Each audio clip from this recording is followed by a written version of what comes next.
What is the rival type of your personality type? What is that intertype relationship that can often end up in competition or even contention? Now, the thing about these rival types is it's not just like they hate each other for no reason. When I'm thinking of a rivalry, I'm thinking of two people, two teams, two personality types that have a lot of similarities, but also some core differences. And so because the rival types have this surface level similarity, but a much deeper and arguably more profound difference beneath the surface, I think this is what causes that dynamic that I am calling a rivalry. Because these two types end up thinking of going in the same directions, but they go at it from such different ways that they're looking at each other and being like, why is this guy making the same progress as me when they're doing something totally different? They're doing it the wrong way, and yet somehow they're keeping up with me, or maybe even passing me. You guys are gonna be shocked when I tell you what your rival type is, and it's very easy to find out. And once I reveal this, then I'm gonna go into a bit more depth to explain why these two types, why this intertype dynamic is the rivalry. All you gotta do to find your rival type is to take your type and switch out the last letter. And I know some of you are like, Frank, how is this possible?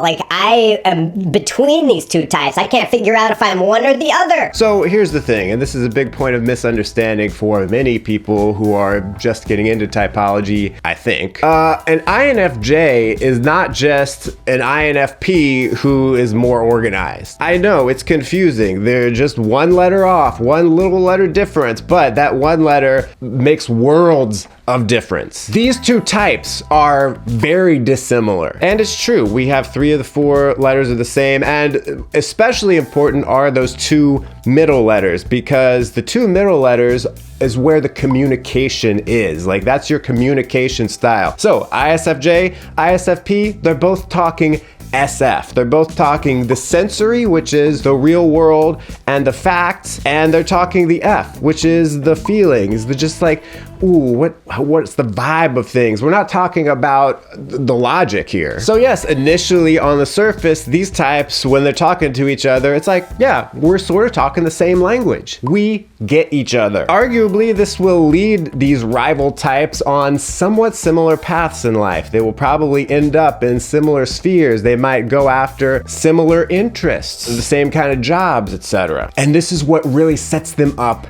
to be rivals. So that's what makes the types similar. Now let's talk about all the things that make the types different when they're in these rivalries, and the thing that really creates that wedge which makes this rivalry bloom. First up, let's just look at the first and last letter. So both extrovert types, right? But when you flip that last letter, you get 2 different temperaments, and you can watch a whole video I did about temperaments a couple years ago. But anyway, the temperament is the first and last letter. So the EJ temperament and an EP temperament. And the biggest thing about the rival types is that their temperaments make them very focused on different things generally in life. And I made a whole video about this major divide between the 16 personalities as well. So let's just continue to use the NF types as an example. On one side, you have the IJs and the EPs, and this is true for whatever the middle 2 letters are. These temperaments, very different temperaments as well. But the thing that's similar about them is that they both have intuition and sensing the most out of balance in their type. Way out of whack. On the other hand, the EJs and the IPs, they don't have intuition and sensing out of whack. They have thinking and feeling as the most out of balance parts of their personality. So in other words, these types over here, the EPs and the IJs, and since we're talking about ENFP and INFJ, they have dominant intuition, and so sensing, that's the thing that gets them every time. The facts, reality, I don't like it. The information, that's really where they get stuck. The EJs and the IPs, intuition, yeah, they prefer it, and sensing, they don't really love it, but that's not the biggest thing in their life. The biggest thing is the thinking. The thinking gets them. They're dominant feelers, and so when it comes to the logic, they're like, oh crap. And the real heart of it is, because thinking and feeling are decision-making functions, who makes decisions? People do. So people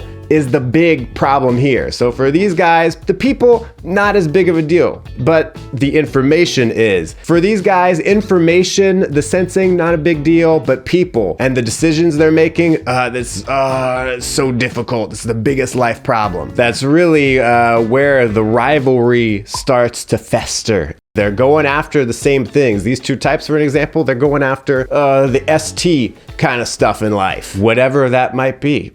But along the way, the ESTJ is like, oh man, decisions, dealing with people and me having to fall back on, what do I think is right versus what other people think. That's so tough. I'm stuck on that. Whereas this guy's like, no big deal. I'm going along with the people. And he's like, oh no, why is he having it so easy with the people? Meanwhile, he's like, why is the ESTJ having it so easy with the information? I'm struggling with the intuition and seeing the path forward. But this guy over here, he's not really struggling with it. Okay, now let's get into some honors level typology. Do you think you can handle that? Can you stick around for it? I believe in you. I think that you can handle it. All right, let's get visual here and look at some cognitive functions. And I'm just using these two types as an example of how the rivals have totally different cognitive functions, even though they have 3 of the same 4 letters. That didn't really make sense the way I formulated that sentence, but I think you know what I said. And if you want an introductory video on the cognitive functions, you are lucky I have made it. And if I don't link to it, just search on YouTube, Frank James cognitive functions, boom, it'll be there at the top. Just search Frank James, handsome guy.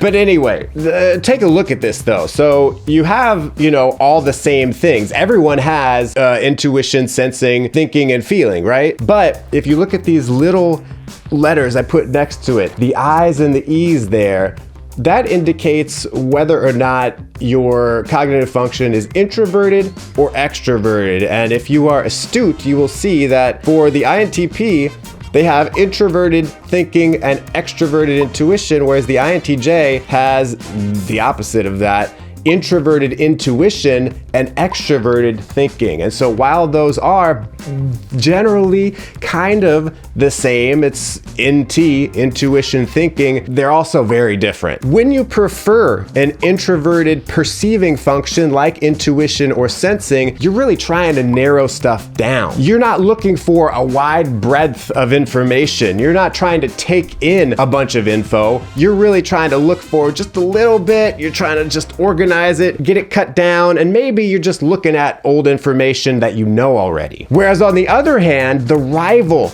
type has the opposite process going on when it comes to perceiving. So in this example, extroverted intuition, it's like, yeah, I want as much info as possible. I want to keep looking for more information. And actually, I never want to stop to kind of narrow it down, and I don't really want to look at the old information. The old information could be outdated. I need some new info. I want to keep my options open. And when it comes to the decision making, it's an even bigger problem, an even bigger wedge between the rival types, because over here you have extroverted thinking, and extroverted thinking or extroverted feeling is making decisions in a way where it's trying to like take in the decisions of other people and kind of come up with how does my decision fit on that spectrum? How do I take other people's decisions, their choices, how they value things or how they think something's going to work, and make my decision based off of that? It's external. It's extroverted. Whereas for the P types, generally, they're trying to make decisions looking inward and just like, what do I think is logical? For an FP type, it's going to be like, what do I feel is the right decision? I'm not looking out to see what other people think about it. And so that's why the rival types can look at each other and be like, that person is doing everything wrong. They're looking at information the wrong way and they're making decisions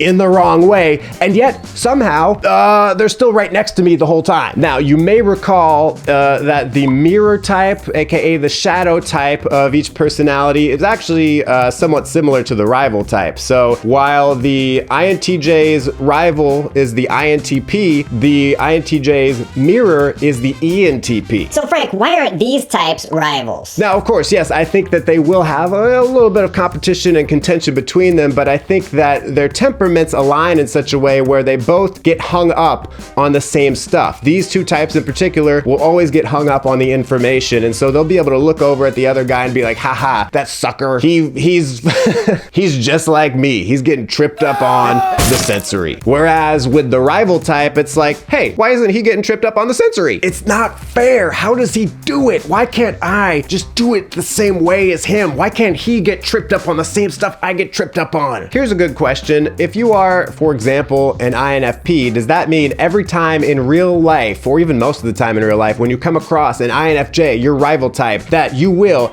in the sensory, in the real world, be rivals with that person? Should you hate them? Should you have mad beef with them? And the answer is, of course not. This is just the word that I am giving to this type interaction based on a theoretical analysis of the types and their cognitive functions and how they could theoretically interact. Thanks for watching, and until next time, stay cool and attractive. They say strangers come to town.